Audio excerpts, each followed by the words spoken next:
دوستان عزیز، امروز اومدیم با یه ویدیو دیگه از ساچمه کردن موتورسیکلت. دوستان اول شافت تای جلو رو باز میکنیم. ما عقب شل کردیم پیچا رو.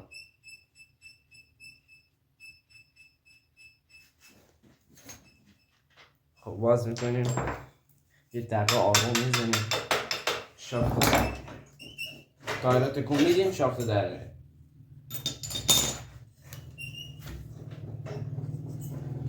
خب دوستان اینم از شماره شافت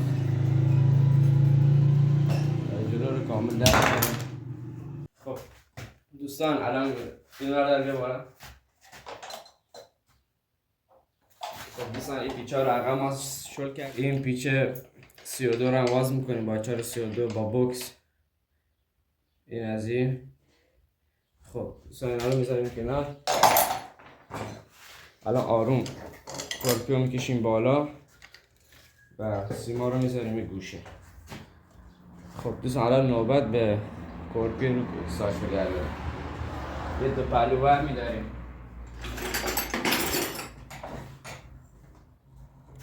خب یه دو پهلو بر میداریم میذاریم اینجا با یه چکش آروم.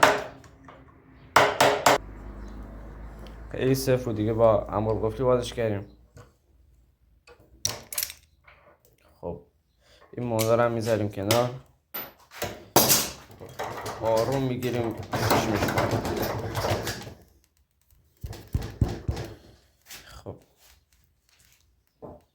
با چکش آروم میکنیم.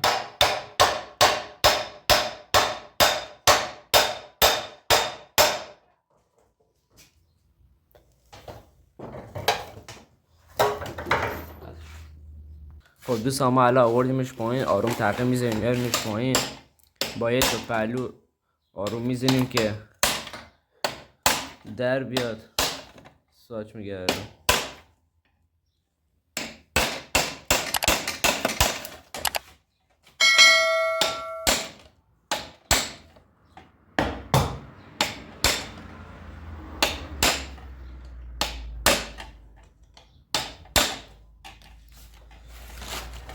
دوستان یه طرف نزنید، چند طرف بزنید که قشنگ در بیاد.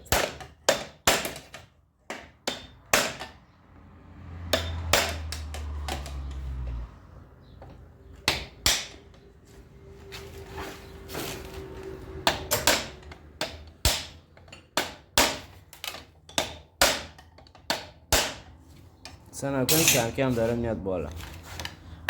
همینطور ادامه بدید تا در بیاد.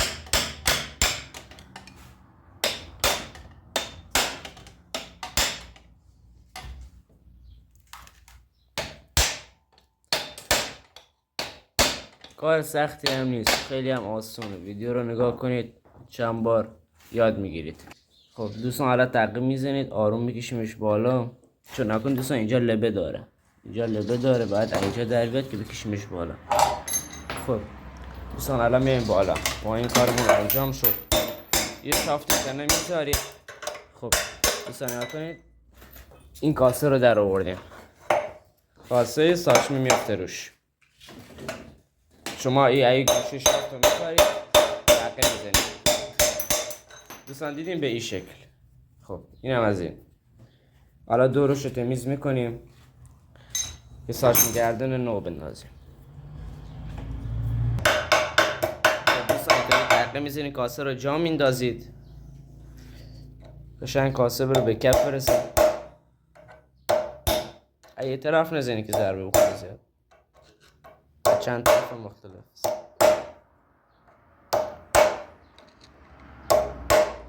خب دوستان پایین هم یکی همینطوری داره، او پایین هم میندازیم براش که الان ما پایین رو انداختیم. دوستان دقت کنید، پایین رو انداختیم. الان میایم رو کار. خب دورش رو قشنگ تمیز میکنیم. دوستان دقت کنید زیرش هم یه واشر داره، یه واشر همیشه داشته باش.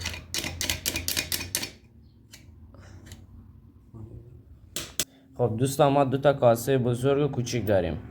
این کوچیکه میفته برای بالا، این بزرگه میفته برای اینجا. نکنید به این شکل میفته اینطوری. یه لوله هم میذاریم بالاش به تقه بزنیم بره پایین. خب دوستان نگاه کنید رفت پایین. ساچمه میفته اینجا.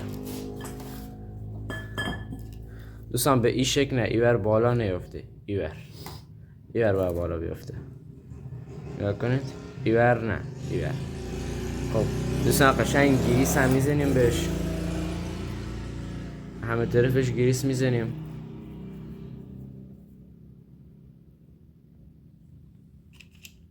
خب یکی از ساچمه ها رو برمیداریم و میذاریم. دوستان نگاه کنید به این صورت گودی، به این ور که انداختیم این صورت گودی میاد به بالا. نگاه کنید دوستان این گودی میاد به بالا، این ور که صافه میره پایین. گریس میزنیم که ساچمه ها به مرور زمان خراب نشن، گریس داشته باشه. خب دوستان تو کاسه هم همین به همین شکل گریس میزنیم، هم پایین هم بالا.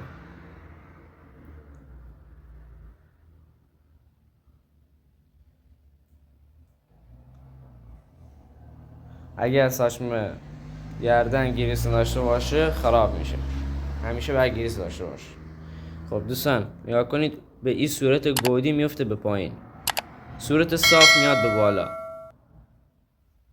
فهمیدی چی شد؟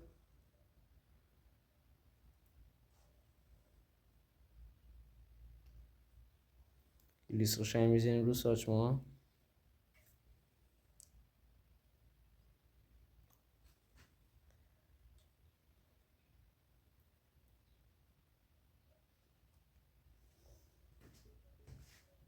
خب دوستان پایینش هم به همین شکل گریس میزنیم.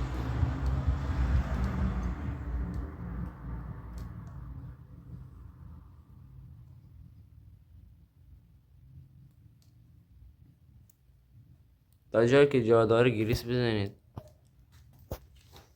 خب دوستان آروم میزنید و میاریش بالا. خب وقتی اومد بالا پیچش رو صفر میکنید.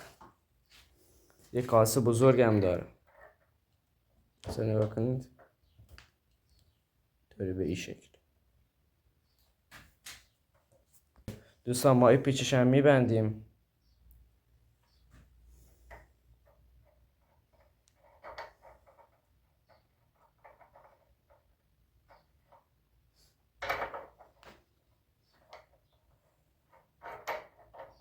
خب دوستان این پیچ رو صفر میکنید تا جایی که جا داره.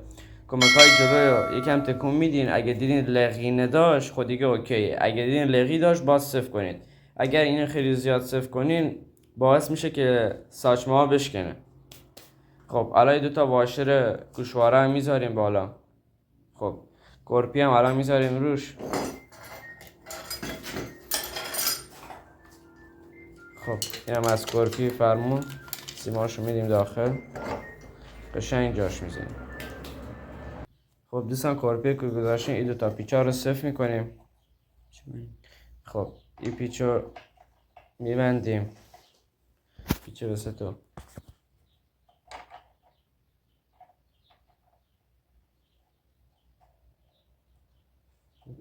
این بوکس 32 میخوره، این 32 میخوره، این دوتا 19. حالا یا بوکس داشتی یا آچار داشتی مشکلی نداره. خب با بوکس 32 صفتش میکنیم.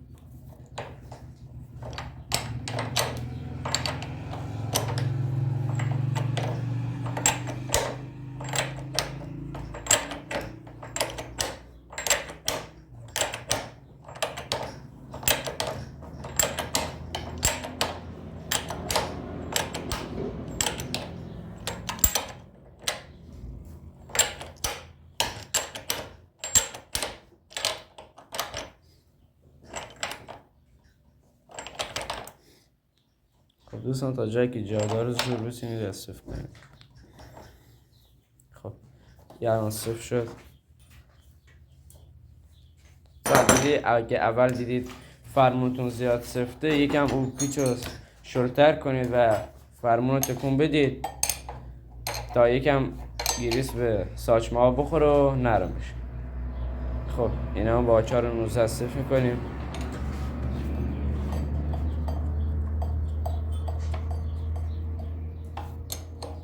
دوستان لایک و سابسکرایب فراموش نشه تا ما انرژی بگیریم براتون ویدیو بیشتری بسازیم.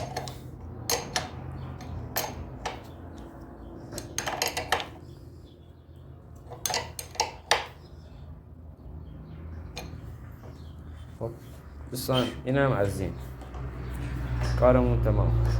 دوستان لایک و سابسکرایب فراموش نشه. اگه ویدیو رو دوست داشتید لایک کنید، سابسکرایب کنید که ویدیوهای ما برایتون بیاد. خب تا ویدیو بعدی، خدا نگهدار.